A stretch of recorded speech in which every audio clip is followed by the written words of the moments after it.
자신이 무엇에 설레고 설레지 않는지 알 수 있는 가장 좋은 방법은 물건을 비교해서 가려내는 것이다.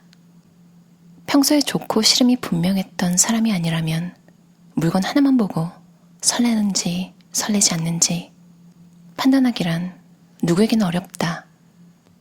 설렘을 판단하는 빠르기의 차이는 말하자면 경험의 차이다.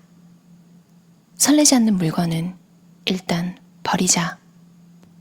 일단 버려보기를 실행해서 이후 크게 곤란을 겪은 일은 한 번도 없다. 없어도 어떻게든 된다. 일단 버리자.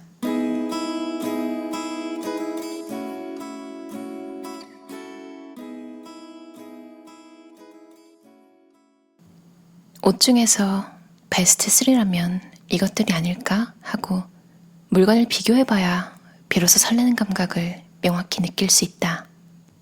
같은 종류의 물건은 반드시 한 곳에 모아놓고 한 번에 가려내야 한다.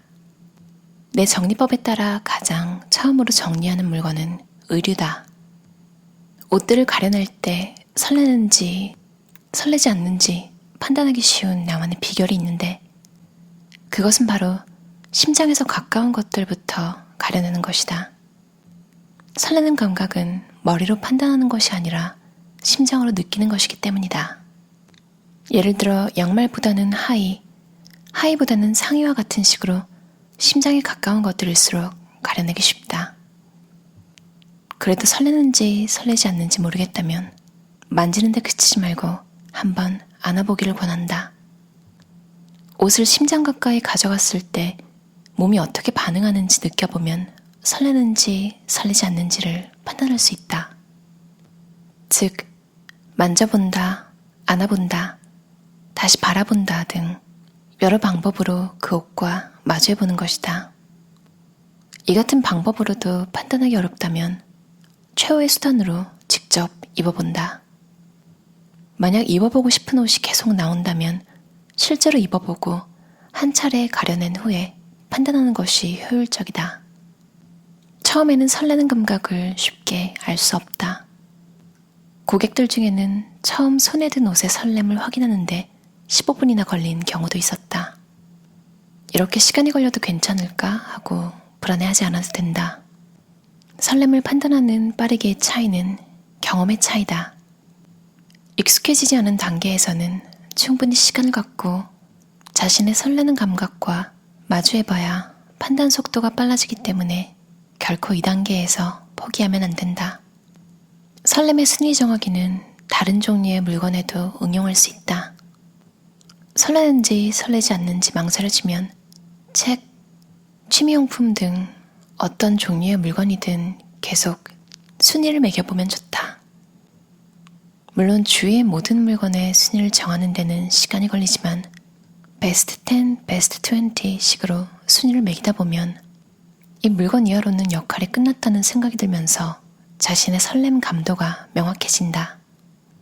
사람은 누구나 다른 사람들 눈에는 고개가 갸웃거려질 정도로 왜 좋은지 알 수 없는 물건이지만 자신에게는 무엇보다 설레는 물건이라서 버릴 수 없는 것들이 있다.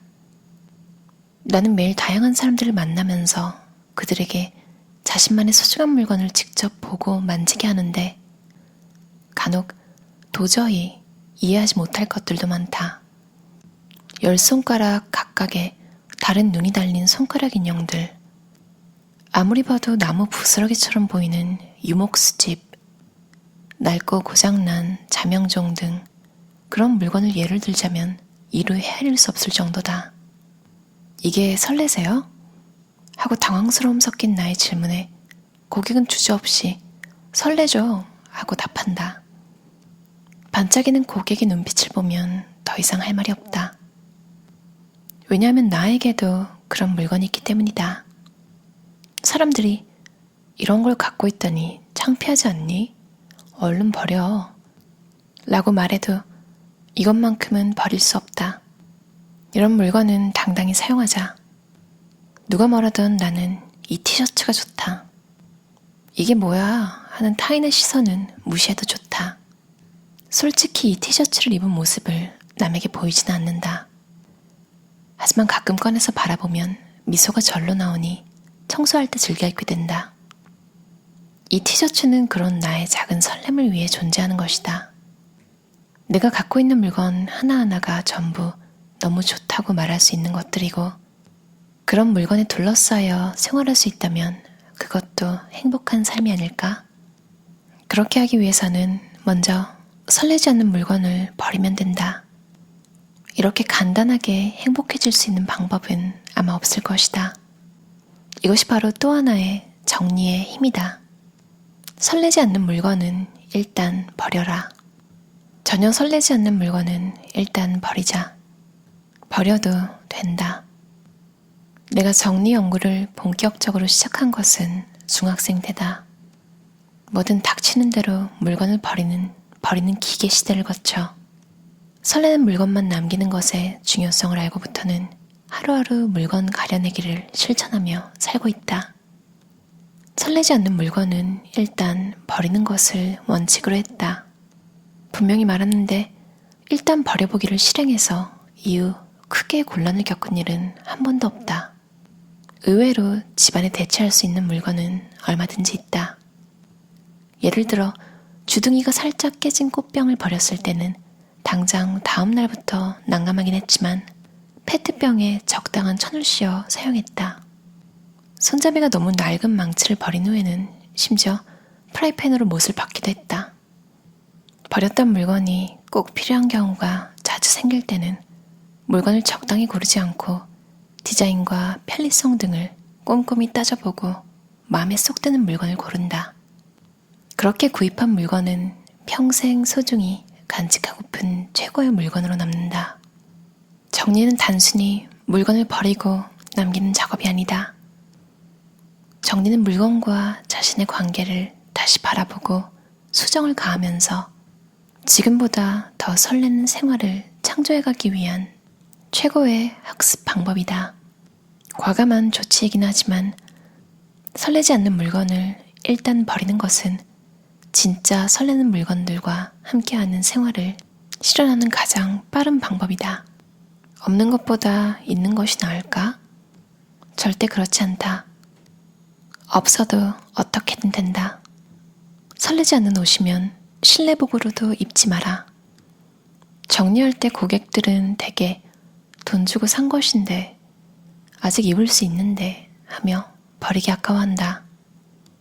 그래서 밖에서 입을 수 없게 된 옷들을 놓고 실내복으로 입어도 되죠? 하고 묻곤 한다. 만약에 이럴 때 네 괜찮아요 하고 허락한다면 지금까지 순조롭게 줄었던 옷의 양이 더 이상 줄지 않고 실내복만 산더미처럼 쌓이게 될 것이 뻔하다. 이렇게 말하는 나도 예전에는 외출복으로 입을 수 없는 옷들을 실내복으로 강등시킨 적이 있다. 보풀이 많은 카디건이나 유행진한 니트, 애초에 외출복으로도 거의 입지 않은 어울리지 않는 블라우스를 실내복이라는 이름으로 버리지 않고 습관처럼 쌓아두곤 했다. 하지만 그렇게 강등시킨 실내복도 결국 거의 입지 않았다. 나뿐만 아니라 사람들은 실내복으로 강등시킨 옷들을 활용하지 않고 쌓아두는 경향이 있다. 사람들에게 그 이유를 물으면 집에서 입기에도 불편해서요. 원래 외출복이었기 때문에 집에서는 입기가 좀 아까워서, 좋아하지 않아서 더 이상 실내복으로도 활용하지 않는다. 이런 행동은 설레지 않는 옷들을 버리는 작업을 뒤로 미룬 것에 불과하다. 실내복이라는 품목으로 이미 상품이 나와 있을 정도로 실내복과 외출복은 엄연히 다르다. 소재나 모양이 편한 것이 실내복이므로 외출복에서 강등된 옷 중에 실내복으로 활용되는 경우는 단지 면 소재의 티셔츠 정도다. 외출복으로 입기에 설레지 않아서 실내복으로 삼는 것도 잘못된 생각이다.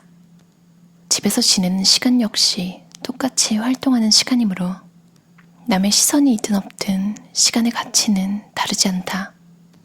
따라서 설레지 않는 옷을 실내복으로 정하는 것을 당장 그만두자.